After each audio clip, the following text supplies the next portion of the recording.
I'm here today with Dr. Brad Karon, one of the program directors and course presenters. Dr. Karon, what is the title of your presentation?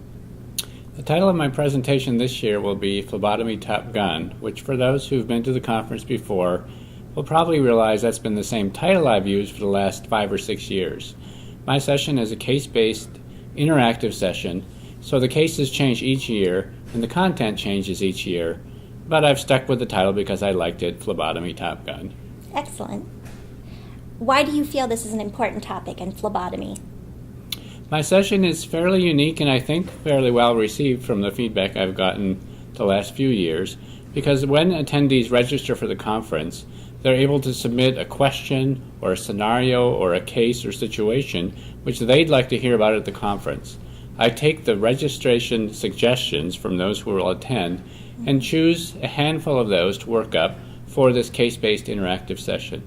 So it's unique and hopefully valuable because it really deals with the topics that our attendees want to hear about. The other thing I think is fairly unique about the session is it sort of gives a peek behind the curtain for many of our attendees are phlebotomists or phlebotomy supervisors or managers who have to follow a lot of policies and procedures. What I do with the case-based sessions is I provide the data and evidence behind various laboratory or phlebotomy policies and procedures. So it gives them a little bit insight into why we do what we do, not just that there are certain policies and procedures to follow. That sounds great. So what can the audience expect as takeaways from this presentation?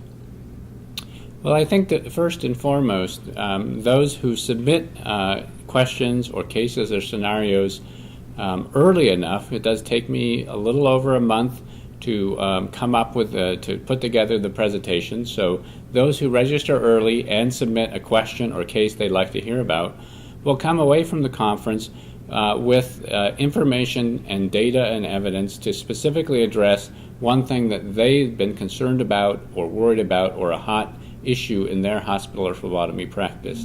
So I think that is first and foremost a valuable thing. And then second, I think they'll take away for issues that are hot or concerning in other hospitals or phlebotomy practices, they'll take away a concise summary of the best and most current evidence or data behind some of the issues in phlebotomy. Thank you, Dr. Karon.